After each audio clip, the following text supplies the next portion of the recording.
El testamento de su abuelo no fue la salvación que Elena esperaba, sino más bien el último suspiro de una broma pesada. Mientras sus primos se repartían las cuentas bancarias en Suiza y los viñedos prósperos de La Rioja, a ella le habían correspondido las escrituras del olvido. El nombre no era metafórico. Se trataba de un viejo molino de viento, o lo que quedaba de él, situado en la cresta de una colina árida donde el viento soplaba con una saña que parecía personal. Cuando Elena llegó al lugar, el sol de la tarde teñía el paisaje de un naranja sangriento. Se bajó de su coche destartalado, sintiendo que sus botas se hundían en una tierra seca que no había visto agua en meses. Frente a ella, el molino se alzaba como un gigante herido. No tenía aspas, solo quedaban los muñones de madera podrida que alguna vez sostuvieron el velamen. La estructura de piedra caliza estaba agrietada, cubierta por una hiedra grisácea y muerta que se aferraba a las paredes como dedos esqueléticos. ¿Esto es todo, abuelo?, susurró Elena, sintiendo un nudo de frustración en la garganta. Después de cuidarte durante 5 años, ¿esto es lo que me dejas?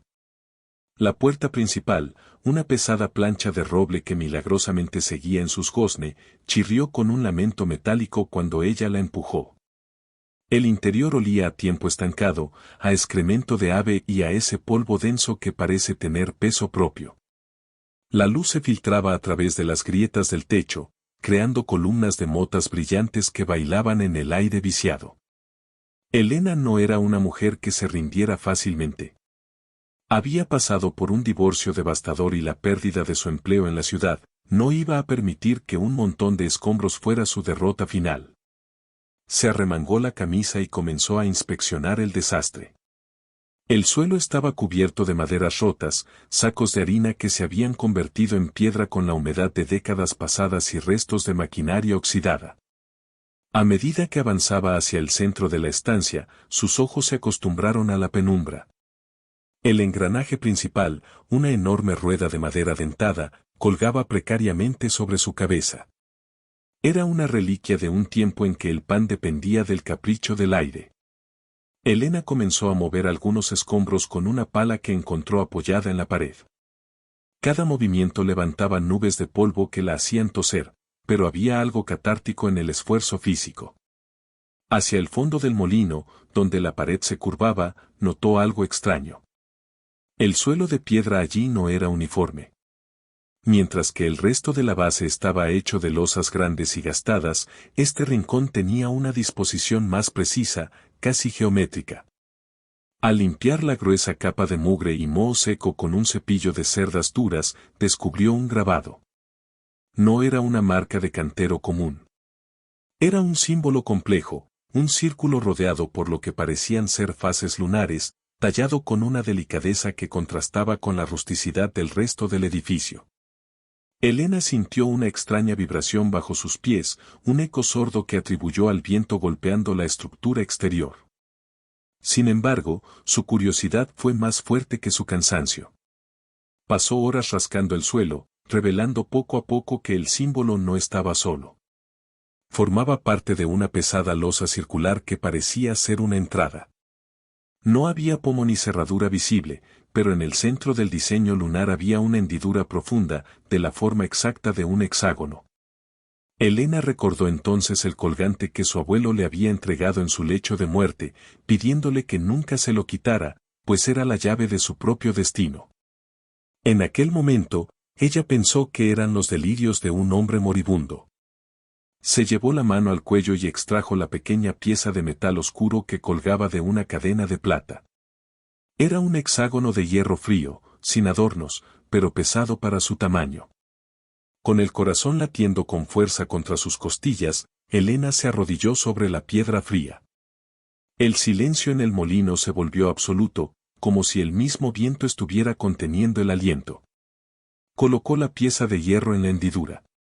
Encajó a la perfección, sin un milímetro de holgura. Al principio no pasó nada.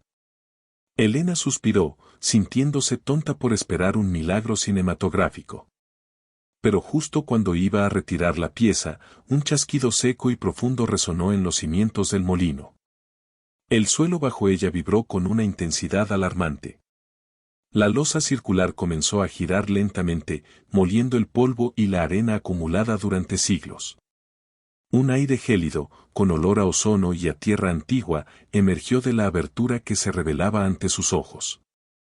Elena retrocedió, tropezando con un saco de harina. Bajo el suelo del molino destruido no había solo tierra o cimientos, había una escalera de caracol tallada directamente en la roca viva, descendiendo hacia una oscuridad que ninguna luz del sol podría alcanzar.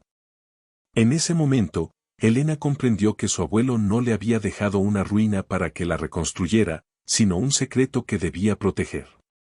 O quizás, algo que debía ser despertado. Elena permaneció inmóvil durante lo que parecieron siglos, con la linterna de su teléfono temblando en su mano derecha mientras la otra se aferraba al borde de la losa desplazada. El aire que subía desde las profundidades era distinto al de la superficie, no era el aire viciado de una tumba, sino una corriente eléctrica y gélida que hacía que los vellos de sus brazos se erizaran. No deberías bajar, se dijo a sí misma en un susurro, pero sus pies ya estaban buscando el primer escalón. La escalera de caracol era una obra maestra de ingeniería oculta. A diferencia de las paredes toscas del molino superior, aquí las piedras estaban pulidas hasta brillar como el azabache. Cada escalón tenía grabadas inscripciones en un idioma que no reconocía, pero que le resultaba extrañamente familiar, como un ritmo musical que hubiera escuchado en sueños durante su infancia. A medida que descendía, el ruido del viento en el exterior desapareció, sustituido por un zumbido rítmico, un tic-tac profundo que parecía emanar de las mismas paredes. Tras bajar unos 50 escalones, Elena llegó a una cámara circular que desafiaba toda lógica. El espacio era mucho más amplio de lo que permitían los cimientos del molino exterior. En el centro de la sala no había trigo ni harina, sino un mecanismo colosal de relojería fabricado en bronce, plata y un metal azulado que emitía una tenue luminiscencia. Engranajes del tamaño de ruedas de carro giraban con una lentitud majestuosa, encajando unos con otros sin emitir el más mínimo chirrido de fricción. En las paredes, cientos de pequeños diales y manecillas se movían a velocidades distintas. Algunos marcaban el paso de los segundos, pero otros tenían símbolos astrológicos, mapas estelares y nombres de ciudades que Elena reconoció con un vuelco en el corazón: Madrid, París, Londres. Pero también lugares que creía mitológicos o desaparecidos. ¿Qué es este lugar?, exclamó, y su voz rebotó en la cúpula de la cámara. En el centro del mecanismo, sobre un pedestal de mármol blanco, reposaba un libro encuadernado en cuero negro y una extraña esfera de cristal que contenía lo que parecía ser una tormenta de arena perpetua en su interior. Elena se acercó al pedestal, sintiendo que la temperatura bajaba aún más. Al abrir el libro, la caligrafía elegante y firme de su abuelo, Julián, saltó de las páginas. No eran delirios de un anciano, eran diarios técnicos, mapas de corrientes subterráneas y una advertencia que le heló la sangre. Para mi querida Elena, si estás leyendo esto, el peso del mundo ha caído finalmente sobre tus hombros. El olvido no es un nombre para este molino, es su función. Este mecanismo es el ancla de los vientos, el regulador del equilibrio climático de esta región y de mucho más allá. Durante generaciones, nuestra familia ha mantenido los engranajes aceitados con el secreto y la vigilancia.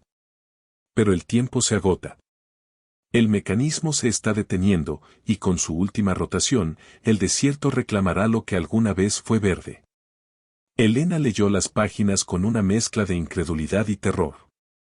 Su abuelo explicaba que el molino superior era solo la fachada, un sistema de ventilación y captura de energía eólica que alimentaba esta máquina subterránea. Los ataques de locura que Julián sufría al final de su vida no eran tales. Eran periodos de desesperación al ver que las piezas del ancla empezaban a fallar por la falta de un componente esencial que solo el heredero de sangre podría activar. De repente, un estruendo violento sacudió la cámara. Un sonido de metal retorcido resonó desde la parte superior del mecanismo. Uno de los engranajes de plata, que parecía controlar un dial etiquetado como corriente del norte, se detuvo en seco, soltando chispas de un color violeta intenso. El zumbido rítmico se transformó en un lamento agudo. En la superficie, el viento, que ya era fuerte, se transformó en un rugido huracanado. Elena pudo oír cómo las vigas de madera del molino superior crujían bajo la presión de una tormenta que parecía haberse materializado de la nada. Los cristales de los diales empezaron a vibrar hasta estallar, esparciendo fragmentos por el suelo. No. Tengo que detenerlo. Gritó Elena, aunque no sabía qué debía detener exactamente. Buscó desesperadamente en las notas de su abuelo hasta que encontró una entrada subrayada en rojo. En caso de colapso del eje primario, la esfera de cuarzo debe ser alimentada con la esencia del guardián. El sacrificio no es de sangre, sino de voluntad. El molino no muele grano, Elena, muele el tiempo y la intención. Elena miró la esfera de cristal en el pedestal. La tormenta en su interior se volvía más oscura a cada segundo. Comprendió que el molino no era una propiedad inmobiliaria, era una responsabilidad cósmica. Sus primos habían recibido el dinero, pero ella había recibido el motor que permitía que ese dinero tuviera algún valor en un mundo habitable. Justo cuando se disponía a tocar la esfera, una sombra se proyectó sobre la escalera de caracol. Alguien más había entrado en el molino. Elena apagó su linterna y se agazapó tras el gran mecanismo de bronce. Escuchó pasos pesados, metálicos, descendiendo con una calma que resultaba aterradora. No era el paso de alguien curioso, sino de alguien que conocía perfectamente el camino. Sé que estás aquí, pequeña Elena, dijo una voz rasposa que parecía arrastrar piedras. Tu abuelo siempre fue un sentimental. Creía que una bibliotecaria podría hacer el trabajo de un centinela. Devuélveme la llave y quizás te deje ver el fin del mundo desde un lugar privilegiado. Elena apretó el colgante hexagonal en su puño. El extraño no buscaba el molino para arreglarlo. Lo buscaba para terminar de destruirlo. Elena contuvo la respiración, sintiendo como el frío del suelo de piedra se filtraba a través de su ropa. El intruso terminó de bajar los últimos escalones y entró en la cámara. A través de los huecos entre dos grandes ruedas dentadas de bronce, Elena pudo verlo. Era un hombre alto, vestido con un abrigo de lana oscura que parecía absorber la escasa luz del lugar. Su rostro estaba marcado por una cicatriz que le cruzaba la mejilla derecha, y sus ojos, de un azul gélido, escudriñaban la sala con una codicia depredadora. No te escondas, dijo el hombre, cuya voz resonaba con una autoridad gélida. Me llamo Silas. Trabajé para tu abuelo antes de que la senilidad lo convenciera de que tú eras la opción adecuada. Él construyó muros de silencio, pero yo entiendo el lenguaje de esta máquina mejor que nadie.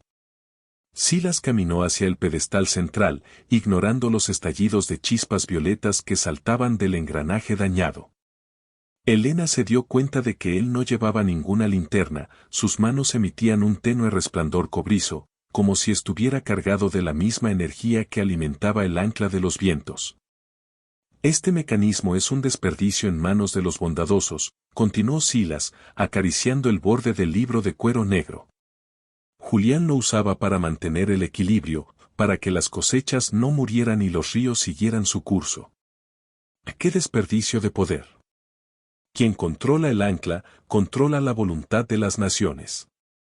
Imagina, Elena, poder decidir dónde cae la lluvia y dónde se asienta la sequía eterna. El hambre es la mejor herramienta política jamás inventada. Elena sintió una oleada de náuseas. La ambición de aquel hombre era tan vasta y árida como el paisaje que rodeaba al molino. Comprendió que si Silas lograba hacerse con el control total, el mundo se convertiría en un tablero de ajedrez donde las vidas humanas no serían más que peones sacrificables. Eso no pasará. Gritó Elena, saliendo de su escondite con la pala que aún sostenía con fuerza. Silas se giró lentamente, una sonrisa cruel dibujándose en su rostro.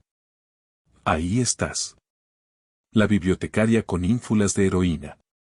¿Realmente crees que esa herramienta de jardín puede detener lo que se ha puesto en marcha? Con un gesto despreocupado de su mano, Silas lanzó una ráfaga de aire comprimido que golpeó a Elena en el pecho, lanzándola hacia atrás contra una de las paredes de piedra. El golpe le sacó el aire de los pulmones y la pala voló lejos de su alcance. Elena cayó de rodillas, jadeando, mientras el colgante hexagonal se balanceaba frente a sus ojos, brillando ahora con una luz blanca e intensa. El colgante, susurró Silas, sus ojos abriéndose con una mezcla de odio y deseo. Entrégamelo. Es el estabilizador de pulso. Sin él, solo puedo forzar la máquina, pero con él, puedo poseerla. Elena apretó la llave en su mano, sintiendo que el metal quemaba. No era un calor que lastimara, sino una energía que parecía bombear directamente a su torrente sanguíneo. De repente, las notas que había leído en el diario de su abuelo cobraron un nuevo sentido. El sacrificio no es de sangre, sino de voluntad. No se trataba de morir, se trataba de decidir.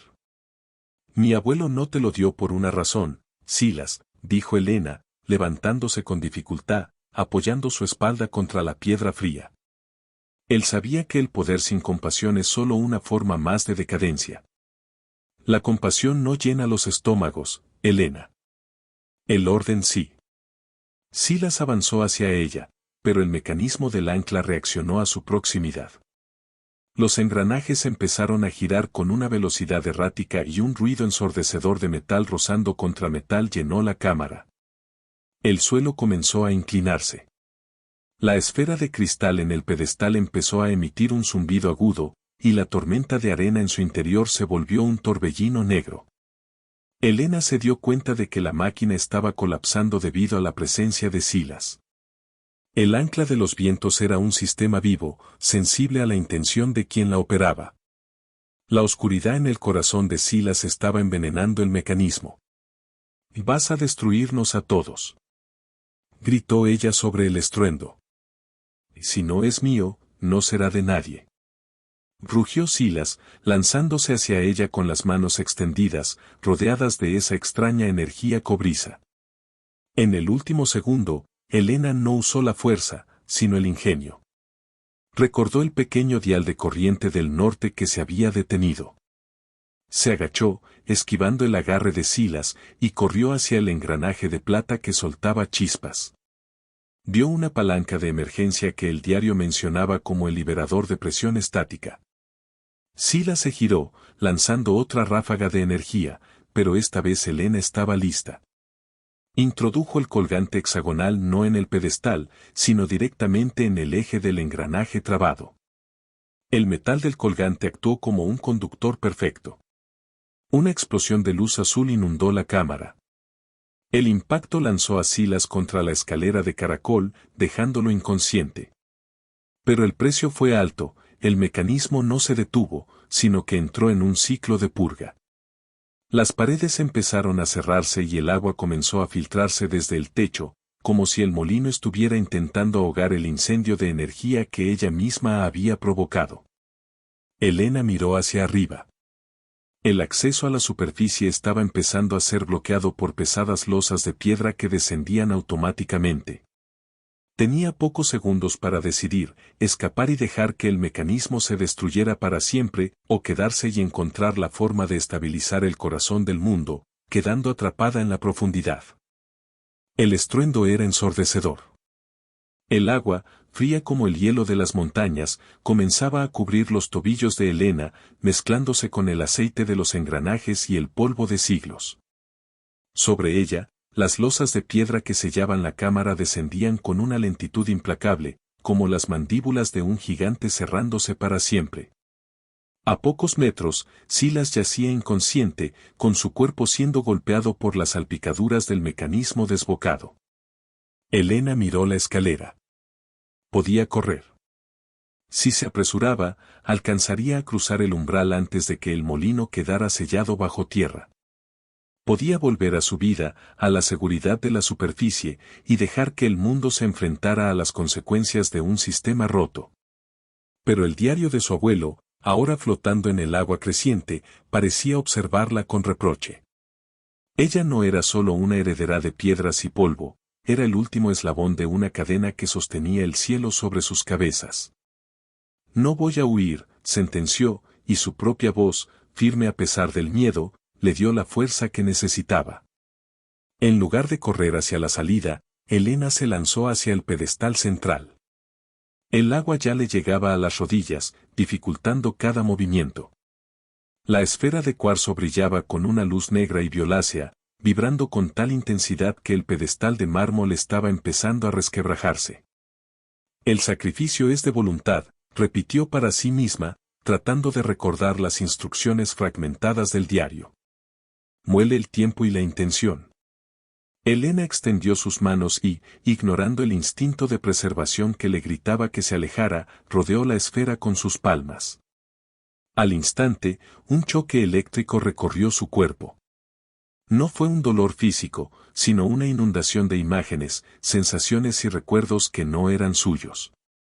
Vio desiertos florecer en milenios pasados, sintió el rugido de huracanes contenidos y escuchó el susurro de millones de personas que, sin saberlo, respiraban gracias al latido de aquel molino. La máquina no quería su sangre, quería su presencia. El ancla de los vientos necesitaba un operador, una mente que pudiera actuar como brújula para la energía desatada. «Estabilízate», gritó Elena, cerrando los ojos con fuerza. Visualizó el mecanismo no como una masa de metal oxidado, sino como una extensión de su propio cuerpo. Imaginó los engranajes encajando con suavidad, las corrientes de aire fluyendo en canales ordenados y el calor volviendo al eje central. En su mente, proyectó la imagen del campo seco que rodeaba al molino, cubriéndose de hierba verde y flores silvestres, alimentadas por una lluvia gentil y necesaria.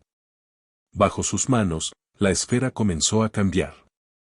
El torbellino negro se aclaró, tornándose de un azul celeste, limpio y transparente. El zumbido agudo bajó de tono hasta convertirse en un ronroneo armónico. Los engranajes, que antes crujían en señal de colapso, reanudaron su giro majestuoso y silencioso. El agua dejó de brotar del techo. Las losas de piedra, que estaban a punto de cerrarse por completo, se detuvieron y, con un suspiro neumático, comenzaron a ascender de nuevo hacia su posición original. La purga de emergencia se había detenido. Elena soltó la esfera y cayó al suelo, exhausta, jadeando sobre el agua que ahora se drenaba rápidamente por pequeños conductos en la base de la cámara. El silencio que siguió fue absoluto, roto solo por la respiración agitada de la mujer y el suave clic de los diales ajustándose a la nueva estabilidad. Se volvió hacia Silas. El hombre comenzaba a agitarse, recuperando el conocimiento. Elena no esperó a que se levantara. Recogió el colgante hexagonal del eje del engranaje, que ahora brillaba con un resplandor plateado permanente, y se dirigió hacia él. «Se acabó, Silas», dijo ella, con una autoridad que nunca supo que poseía. «Este lugar nunca te pertenecerá. La máquina te ha rechazado porque no buscas el equilibrio, solo el dominio. Y el viento no se deja dominar por los tiranos». Silas abrió los ojos, desorientado, pero la malicia regresó a su mirada al verla. Trató de invocar de nuevo aquella energía cobriza, pero sus manos solo emitieron un humo gris y débil. El ancla lo había desconectado, ya no tenía acceso a la fuente de poder. «¿Crees que has ganado?», escupió Silas, levantándose con dificultad, apoyándose en la pared. «Pero esto es solo un molino. Hay otros. Hay una red entera de anclas repartidas por el mundo, y mis empleadores ya están en camino hacia las demás. Has salvado este rincón de tierra, pero el resto del mundo sigue a la venta». Elena sintió un escalofrío. El misterio era mucho más grande de lo que había imaginado. Su abuelo no era un guardián solitario, era parte de algo global. «Entonces tendré que encontrarlas», respondió Elena con determinación. «Pero primero, vas a salir de mi propiedad». Sin embargo, antes de que pudiera escoltar a Silas hacia afuera, un nuevo sonido provino de la esfera de cristal. Ya no era un zumbido, sino una voz. O mejor dicho, una grabación de voz que se activó al estabilizarse el sistema. Era la voz de su abuelo, pero sonaba más joven, más vigorosa. Elena, si escuchas esto, has superado la primera prueba. Pero el ancla no solo regula el clima. Es un mapa. Mira dentro de la esfera, más allá de la luz.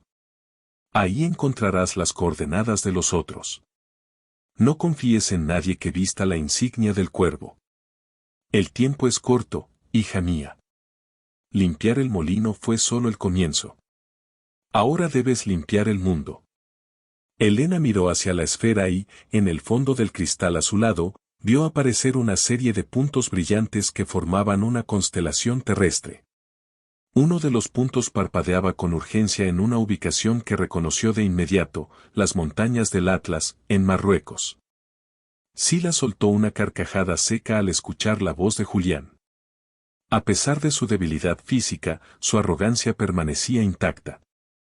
Se puso en pie, sacudiendo el agua de su abrigo oscuro, y miró a Elena con una mezcla de desprecio y una nueva pizca de respeto involuntario. ¿El Atlas?, dijo Silas, entornando los ojos. Parece que el viejo Julián te ha enviado a tu tumba antes de lo previsto. No tienes ni idea de contra quién te enfrentas, Elena. Los hermanos del Cuervo no son simples mercenarios. Son los arquitectos del nuevo orden. Nosotros no queremos destruir el mundo, queremos que sea eficiente. Y la eficiencia requiere que solo los fuertes decidan quién vive y quién muere de sed. Elena no se amedrentó. Dio un paso al frente, sosteniendo el colgante como si fuera un arma. Fuera de aquí, Silas. Ahora. Si intentas algo, le pediré a esta máquina que te muestre lo que sucede cuando alguien intenta luchar contra la corriente del mundo. Silas miró el mecanismo, que ahora vibraba con una armonía azulada y poderosa, y comprendió que en ese lugar, Elena era la reina. Sin decir una palabra más, subió las escaleras de caracol, desapareciendo en la penumbra del molino superior. Elena escuchó el motor de un vehículo alejándose a toda prisa en la distancia. Por fin, estaba sola, pero el silencio de la cámara subterránea ya no era reconfortante, estaba cargado de una responsabilidad abrumadora. Se acercó de nuevo a la esfera de cristal. Los puntos brillantes en su interior seguían latiendo. El mapa no era estático, las luces variaban de intensidad, indicando, según comprendió, el estado de salud de cada ancla. El punto en Marruecos parpadeaba en un rojo alarmante. Estaba muriendo, o peor, estaba siendo saboteada. Elena recogió el diario de su abuelo del suelo. Aunque las páginas estaban mojadas, la tinta de Julián parecía resistir al agua, protegida por algún tipo de tratamiento especial. Buscó frenéticamente la sección sobre los cuervos. Ellos visten la insignia del pájaro negro porque se consideran los recolectores de los restos de la civilización, decía una nota escrita al margen. Creen que los recursos naturales son el oro del siglo XXI y que las anclas son sus cajas fuertes. Llevan una marca en la muñeca izquierda, un cuervo grabado a fuego o tatuado con tinta de grafeno. Si ves la marca, no hables. Corre. Elena miró su propia muñeca, limpia y pálida. Se sintió pequeña, una bibliotecaria que apenas hace unos días se preocupaba por las multas de libros atrasados, y ahora tenía en sus manos el destino del clima global. Sin embargo, al tocar el metal del ancla, sintió una conexión que iba más allá del miedo. Era una llamada en su sangre, una herencia que no se podía ignorar. Subió a la superficie. El sol ya se había ocultado y una luna llena iluminaba el paisaje. Pero algo había cambiado. El aire, que antes era seco y cargado de polvo, ahora tenía un matiz de frescura, un aroma a lluvia lejana y a tierra húmeda. El molino, aunque seguía destruido físicamente, parecía haber recuperado su dignidad. Sus piedras ya no parecían escombros, sino los huesos de un guardián que acababa de despertar de un largo letargo. Elena entró en su coche y sacó su ordenador portátil. Necesitaba respuestas que el diario no podía darle. Investigó la insignia del cuervo y las leyendas locales sobre molinos meteorológicos. Lo que encontró en los rincones oscuros de la red la dejó sin aliento. Había informes de sequías repentinas en África seguidas de compras masivas de tierras por parte de una corporación opaca llamada Corvus Dynamics. En todos los casos, cerca del epicentro del desastre, siempre había una estructura antigua, una torre, un molino o un faro abandonado. No es solo una leyenda, susurró para sí misma. Es una guerra silenciosa. Sabía que no podía quedarse allí. Silas volvería con refuerzos, y la próxima vez no la subestimarían. Tenía que llegar a Marruecos, a las montañas del Atlas, antes de que el siguiente punto del mapa se apagara. Pero necesitaba recursos. Miró la escritura del molino que le había dejado su abuelo. En el reverso del papel, escondido bajo un sello de cera que no había notado antes, había una dirección en Madrid y una frase: visita al anticuario de la calle de la Luna. Dile que buscas el viento del sur. Elena guardó el colgante dentro de su camisa, sintiendo su calor contra el pecho. Miró por última vez el molino. Aquella estructura en ruinas le había quitado la paz, pero le había devuelto un propósito. Limpiar el molino había sido solo el primer paso de una purga mucho más profunda. Cerró la puerta de madera con fuerza y arrancó su coche. Mientras bajaba la colina, vio por el espejo retrovisor que las aspas inexistentes del molino parecían proyectar sombras largas y completas sobre la tierra, como si en otra dimensión el molino ya estuviera girando a pleno rendimiento, preparándose para la batalla que se avecinaba. El viaje hacia Madrid fue un borrón de luces de carretera y pensamientos acelerados. Elena conducía mecánicamente, mientras su mente repasaba una y otra vez las palabras de su abuelo y la imagen de Silas. El mundo que ella conocía, el de los libros, los archivos y la calma de la biblioteca, se había desintegrado para revelar una maquinaria subterránea que dictaba el destino de la humanidad. Llegó a la capital de madrugada. La calle de la Luna era un callejón estrecho en el corazón del barrio de Malasaña, donde las sombras de los edificios antiguos parecían susurrar secretos a los transeúntes. Tras caminar un rato, encontró el lugar, Antigüedades al-Ándalus. El escaparate estaba atestado de astrolabios oxidados, mapas amarillentos y relojes de arena que parecían contar un tiempo distinto al del resto de la ciudad. Elena llamó a la puerta. Tras un largo silencio, un hombre de unos 70 años, con una barba blanca meticulosamente recortada y unas gafas pequeñas que descansaban en la punta de su nariz, abrió la mirilla. «Estamos cerrados», dijo con una voz profunda. «Busco el viento del sur», respondió Elena, sintiendo que la frase sonaba absurda en sus labios. El hombre se tensó. Sus ojos se clavaron en los de Elena, analizándola con una rapidez clínica. Tras un segundo de duda, abrió la puerta y le hizo una señal para que entrara rápidamente. El aire dentro de la tienda olía a papel viejo, sándalo y aceite de motor. «Eres la nieta de Julián», afirmó el hombre, cerrando los cerrojos con 3 vueltas de llave. «Te pareces a tu madre, pero tienes la mirada de hierro de tu abuelo. Me llamo Ismael». «¿Cómo sabe quién soy?», preguntó Elena, tratando de recuperar el aliento. «Julián me envió un mensaje cifrado hace semanas. Me dijo que, si lo peor ocurría, la chispa volvería al origen. Sígueme». Ismael la condujo a través de un laberinto de estanterías hasta un sótano que servía como taller de restauración.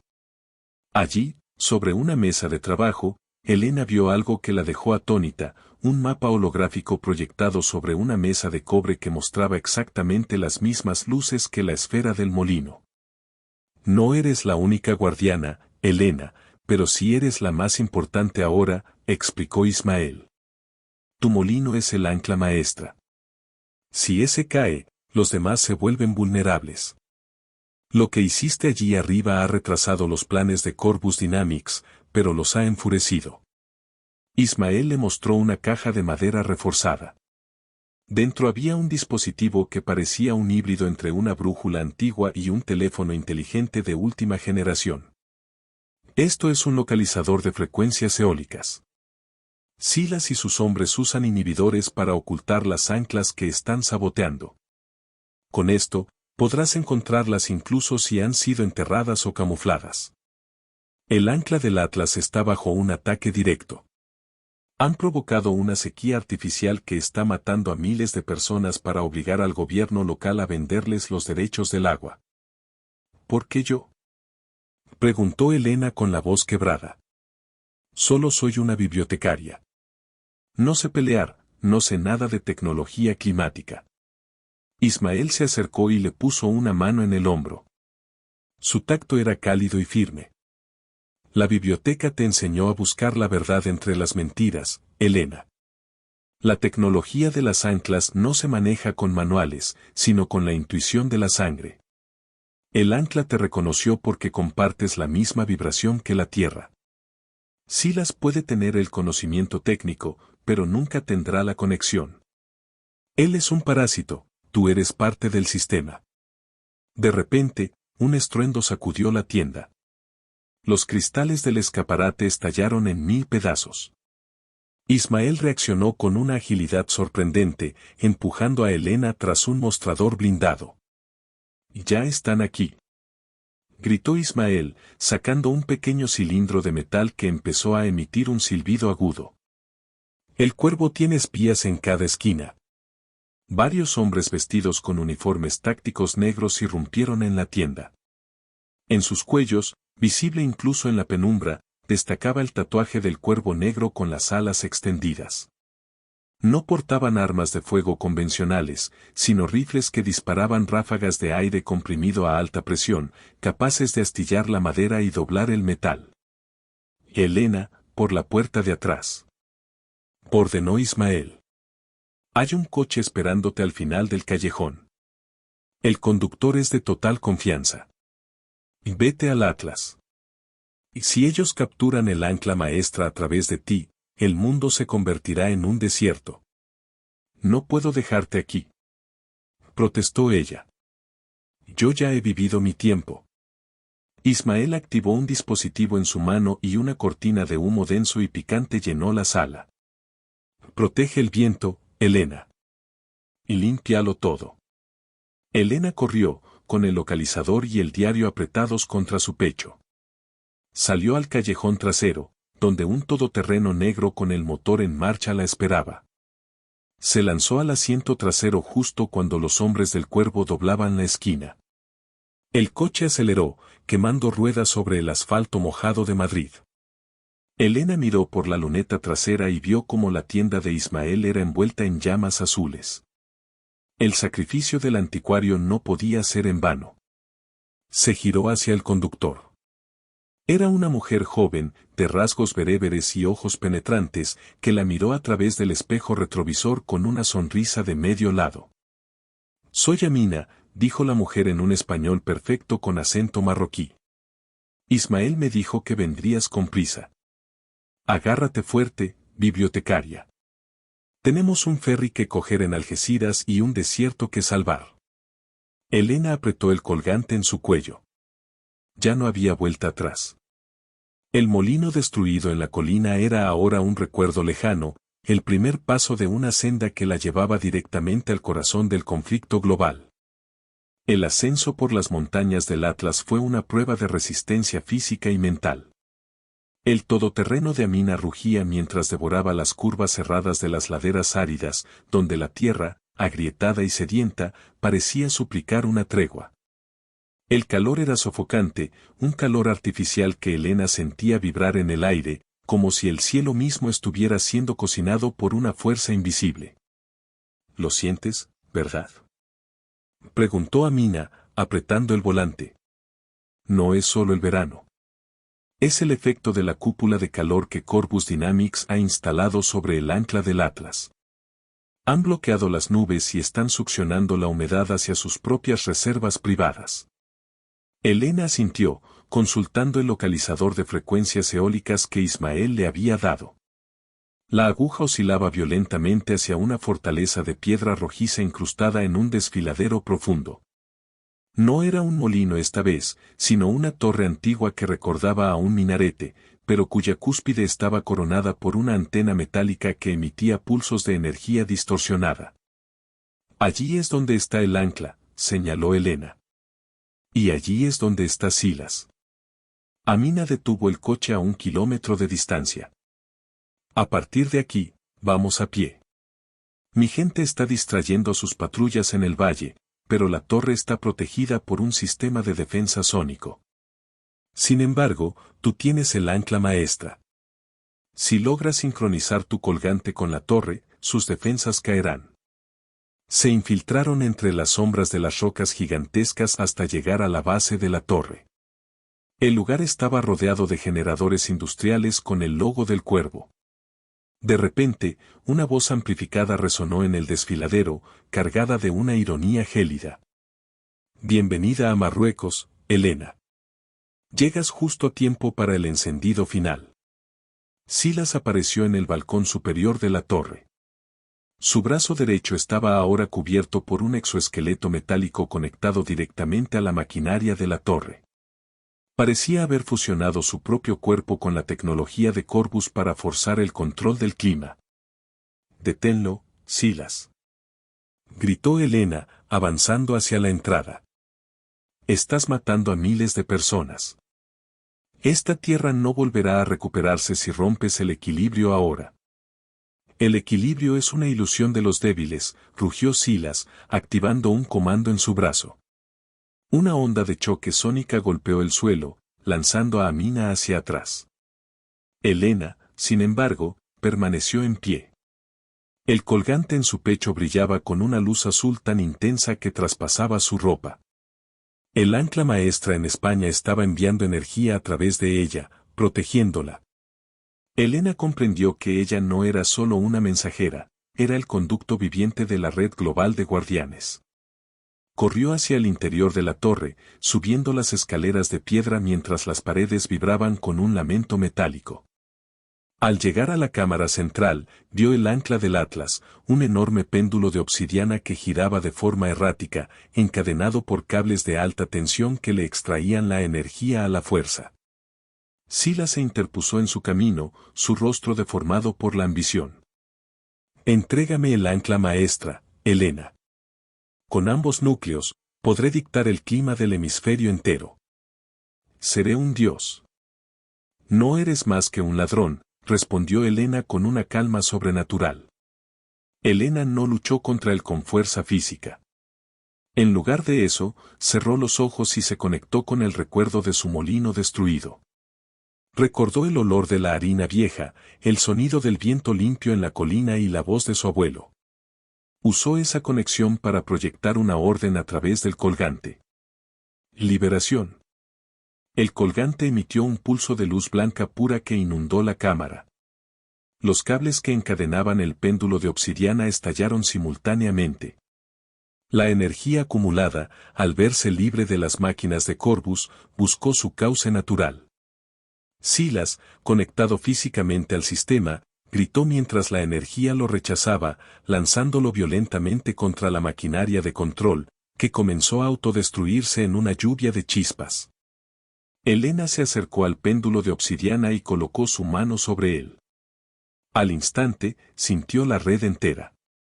Vio las otras anclas, en las profundidades del océano, en las estepas rusas, en las selvas del Amazonas, todas despertando y sincronizándose con su latido. El poder de Corvus Dynamics se desmoronó en segundos, sus máquinas no podían competir con la fuerza de la naturaleza recuperando su trono. En el exterior, el cielo cambió de color. Las nubes, que habían sido retenidas durante meses, se arremolinaron sobre el Atlas. Un trueno profundo sacudió las montañas y, tras un instante de silencio sagrado, comenzó a llover. No era una tormenta destructiva, sino una lluvia constante, sanadora, que empezó a limpiar la ceniza y el polvo de la opresión. Amina entró en la cámara, empapada y sonriendo. «Lo has hecho, Elena. El desierto está bebiendo de nuevo». Silas había desaparecido entre los restos de la maquinaria, dejando solo su insignia del cuervo rota en el suelo. Sabían que la organización no se rendiría fácilmente, pero ahora la red de guardianes tenía un líder. Elena salió al balcón de la torre. Bajo la lluvia, vio cómo la gente de las aldeas cercanas salía de sus casas, alzando las manos al cielo con incredulidad y alegría. Miró el localizador en su mano, las luces rojas se habían vuelto verdes una a una. El mundo estaba estabilizado, al menos por ahora. Regresó a España semanas después.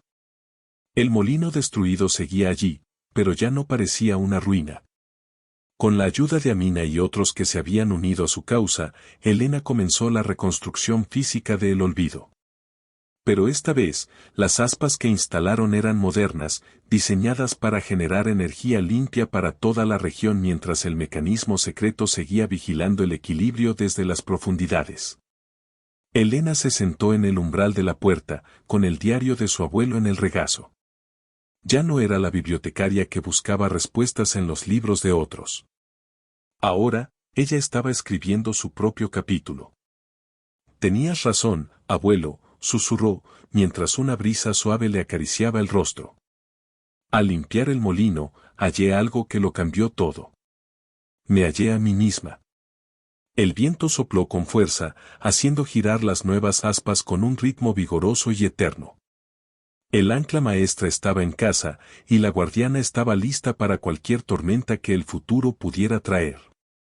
Si te ha gustado esta historia, no olvides darle a me gusta y suscribirte al canal para no perderte los próximos capítulos. Activa la campanita para que YouTube te avise siempre que suba un nuevo video.